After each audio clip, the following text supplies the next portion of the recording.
Boubata Boubaman, Ngo Africa Tchomobo. Je suis docteur Dimi, même si je vous salue en langue, c'est ce qu'il faut. À tout moment, il ne doit pas parler la langue d'autrui. Je suis docteur Dimi, traduit praticien voyant, gardien des valeurs traditionnelles africaines. Oui. Nos ancêtres ont décidé que je vous conscientise, je vous explique ce qui ne va pas. Nous sommes à la fin de la 7e vidéo, les causes de la pauvreté des Africains. Oui, les vraies causes. Ici, c'est l'une des causes. Elle est multiple. J'ai cité les uns.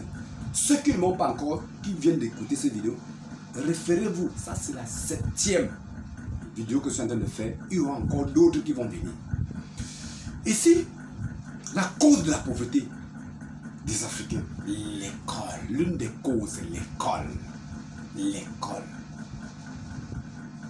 Au jour d'aujourd'hui, on diabolise la tradition, on diabolise nos valeurs. On valorise l'école. L'école est le mode de vie d'autrui. L'école occidentale est le mode de vie occidental. Ce n'est pas nos valeurs. Raison pour laquelle l'initié que je suis constate que c'est l'école qui est la première source de déracinement des Africains, de la progéniture africaine et de la pauvreté des Africains. Ok. À l'école, vous, les enfants partent à l'école. Combien de fois par semaine ils partent à l'école? 5 jours. Quand ils rentrent encore de l'école, ils bûchent encore. Attends. En quel moment vous les transmettez la sagesse, les valeurs que vous avez? Tous les Africains maîtrisent les valeurs. Je dis tout, même ceux qui sont déracinés maîtrisent certaines valeurs. Certaines valeurs qui hissent l'être humain haut. Vous les transmettez quand? 6e jour, l'enfant peut t'aider un peu à la maison et tout. On complète avec la télévision, avec des chaînes qui ne tiennent pas. 7e jour, les religions, paf, enterrent une fois les enfants leur morale. Attends. En Afrique, nos ancêtres maîtrisaient la science humaine que nous sommes des tradis praticiens. Au jour d'aujourd'hui, beaucoup nous appellent des sorciers, des mauvaises personnes.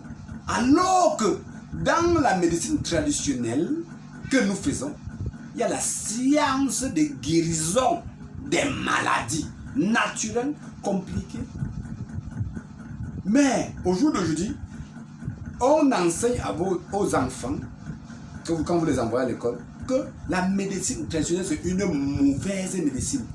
Elle n'est pas respectée, ça sent, c'est comme ceci, tout. Ça se passe où? C'est à l'école qu'on les détruit la subconscience. Une très grande richesse. Quand on vous leur dit ça, ce n'est pas le soumettre à leur médecine.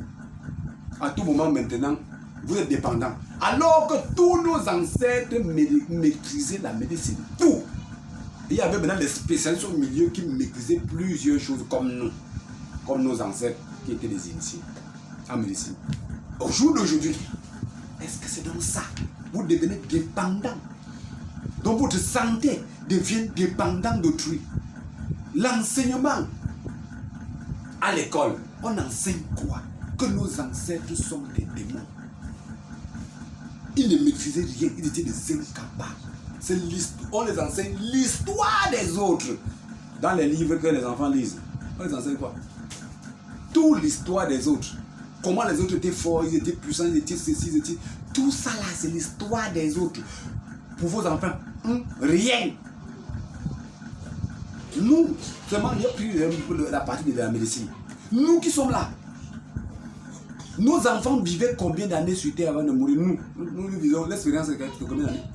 On meurt plus vite. Alors que vous prenez des médicaments qu'on a mis dans des machines, c'est bien contrôlé et tout. C'est souillant. L'école apprend à l'enfant qu'il n'y a pas de science en Afrique. Rien que la nourriture que vous mangez. La culinière. Les ancêtres ont fait comment pour détecter que l'huile sort dans telle chose. Le ndolé, il faut seulement laver avant de préparer. Tout. Ça sort d'où? Est-ce qu'on enseigne ça? Est-ce que quand on mange une nourriture traditionnelle, on dit c'est délicieux, tu dis à ton enfant que c'est la science de nos ancêtres? Mais on diabolise plutôt. Donc on déracine l'enfant complètement. Vous qui parlez de la science, vous qui parlez de l'école, si les colons ne nous avaient pas soumis, détruit nos sciences, la manière de construire, la manière de faire ci, toutes ces techniques de faire que nos ancêtres avaient, on a détruit, dit qu'ils étaient des indigènes, on les a enlevés dans ça. Dit que imposer seulement que c'est eux qui maîtrisent. Si nos ancêtres continuaient, ils devaient transformer des choses au fur et à mesure que le temps passe. Mais pourquoi vous ignorez cela? Et ce qui me gêne aujourd'hui, est que la plupart maintenant de ceux qui partent à l'école ne rentrent même pas rechercher si nos ancêtres avaient réfléchi. Ça veut dire que quand ils partent à l'école, on dessouche leur subconscience. C'est dangereux. C'est détruit. Alors que tu devais rentrer à l'école, tu dis mais qu'est-ce que nos ancêtres là avaient même? C'est ce qu'on ne fait pas. On vous apprend que non, il n'y a rien là-bas. L'école t'amène, quand tu as tes diplômes, on t'amène encore seulement à dire que tu es un grand. Dans la société, tu n'arrives même plus à apprendre. À te soumettre et écouter. Parce que tu es un grand, parce que tu as tel niveau de diplôme. L'école est l'axe de la pauvreté exagérée. De nos progénitures, de l'Afrique et de nous-mêmes. Parce que quand tu envoies l'enfant, l'enfant devient pauvre, tu es pauvre. Vraiment, mes chers frères. L'initié que je suis obligé de vous attirer l'attention sur tous ces points-là pour que vous compreniez l'axe principal. Arrêtons. J'ai encore une autre vidéo pour vous enseigner